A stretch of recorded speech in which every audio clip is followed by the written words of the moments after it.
are still emerging about that operation and another in Somalia that did not go exactly as planned. For more on those developments, we now turn to CNN's Pentagon correspondent Barbara Starr. Quickly became the most dangerous mission for SEAL Team 6 since they killed Osama bin Laden, according to one senior U.S. military official. The mission? To secretly enter a hostile town, capture and bring back alive a man known as Akrima, a top operative in Al-Shabaab, the Somali-based al-Qaeda affiliate. A man the U.S. believes is planning more attacks. But after the SEALs make their way to their target, a heavily defended seaside villa, they are spotted. A massive firefight breaks out as more and more militants gather. The SEALs cannot capture the target.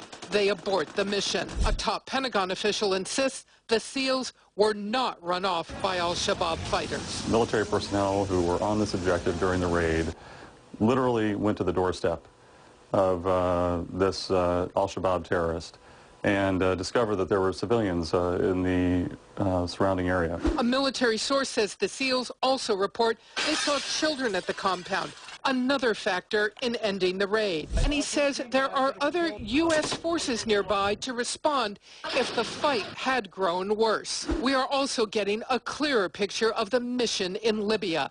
In Tripoli, Army Delta Force commandos in 4 vehicles surround Abu Anus al-Libi, a senior al-Qaeda operative, while he is still in his car. His son shows us the vehicle. Shattered glass from smashed-in windows, the only evidence of a very different capture mission that was successful and over in moments. As we mentioned earlier, Libya has been less than happy about the U.S. raid in Tripoli. It calls the capture of al-Libi an abduction. The U.S. Defense Department said he is being held lawfully in a secured location outside of Libya. CNN's Jim Shorten tells us what could come next for al-Libi. But his legal case will likely stretch out for months, even years. It all began here early Saturday morning. In broad daylight in downtown Tripoli, al-Libi is snatched by members of the elite U.S. Delta Force. Al-Libi's wife, who spoke exclusively with CNN's Jomana Karadsha, said it happened as he returned from morning prayers. I rushed to the window after hearing a sound. I saw a Mercedes-type minivan outside the house with a number of masked men and unmasked men around it. They were carrying pistols with silencers. But she said not a single shot was fired. Everything happened rapidly. They grabbed him and shoved him in the car. I saw them doing this and saying, "Get in," but wasn't sure that was my husband. The cars then sped off like a rocket. Al-Libi is now on a U.S. Navy ship in the Mediterranean, and he may stay there for days, even weeks, before he's expected to be taken to New York, where he faces indictment for his alleged role in the 1998 embassy bombing in Kenya. What now? U.S. intelligence officers are likely interrogating al-Libi before he steps onto U.S. soil and into the American legal system with all of its constitutional protections, including the right to a lawyer. There is flexibility for the government here. I think the real question is just where the line is and at what point we switch from military detention to civilian criminal prosecution. Though likely years away, a civilian criminal trial would mark one of the first prosecutions of a senior al-Qaeda leader in a U.S. federal court, a path President Obama vowed to pursue when he took office. Still, some lawmakers argue suspected terrorists belong in military courts, the strategy adopted by President Bush. I wish he was being tried in Guantanamo rather than the Southern District of New York. We now shift attention to the weekend boat disaster off the coast of Italy. 231 bodies have now been recovered from the water of Lampedusa after a migrant boat caught fire and sank on Thursday. Now, the tragedy has refocused global attention on the danger a journey many asylum seekers take to reach the small Mediterranean island. CNN's senior international correspondent Matthew Chant reports. Body bags are filled with the latest victims recovered from the sea. This is Italy's worst migrant shipwreck, but for the island of Lampedusa, it's just another painful reminder of the burden of being at Europe's frontier. It's a problem. I've been speaking about migrants who die at sea for years. Letting them die like this is a real shame. We should send boats to save them. It's obvious that the Italian state and Europe have to do something, not so much here, but at their origin countries. They bring no richness to our island, just poverty. This is where the new arrivals are housed, an overcrowded detention camp in the centre of Lampedusa. Migrants from all over Africa and the Middle East end up here after making the perilous sea crossing. Migrants like Ali Ibrahim al-Najjar from Syria, who we spoke to through the perimeter fence. He told me he arrived in a fishing boat crammed with migrants, 140 in a vessel meant for 25. When they reached Lampedusa, he said, they were taking on water. The Italian Coast Guard rescued them and brought them here.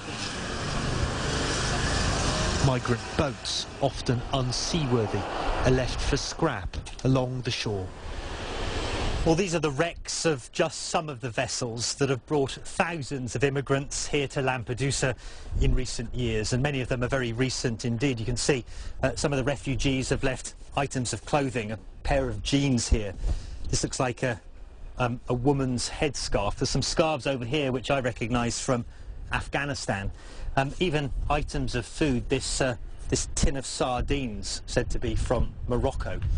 You get a sense that if you imagine hundreds of people crammed onto this ship, just how desperate those making that dangerous journey from North Africa to here must be. Desperate enough to risk their lives, despite this latest tragedy, for the dream of a new life in Europe. Matthew Chance, CNN, Lampedusa, Italy.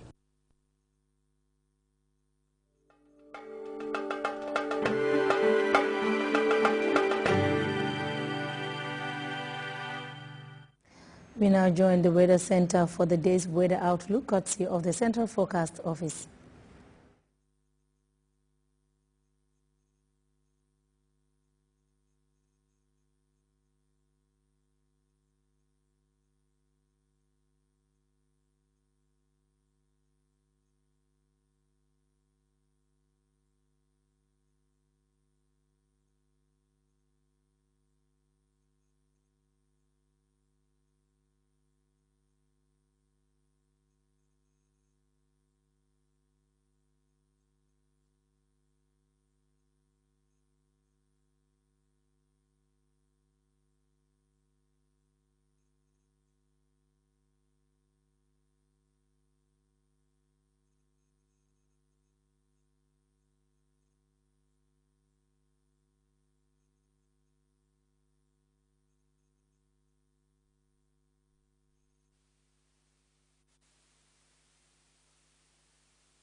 We apologize for the poor quality tape. And before we go, a reminder of our headlines. Participants from the sub-region are in Banjul for a 3-day forum aimed at strengthening local capacities in the field of trans-border conflict prevention and peace building.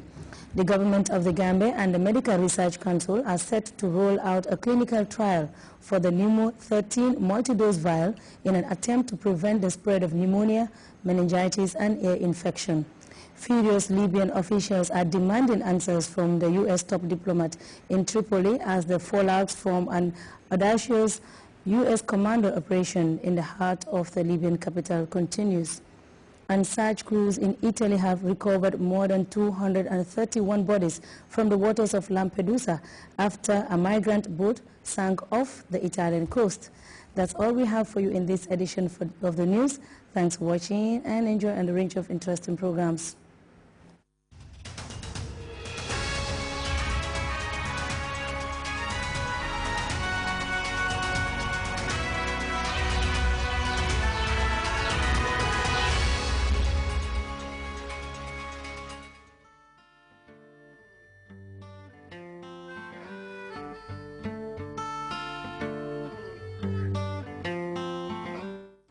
the United States of America's hostile actions against the Gambia since 1994. Gambians and the whole world are hereby reminded of the British and U.S. government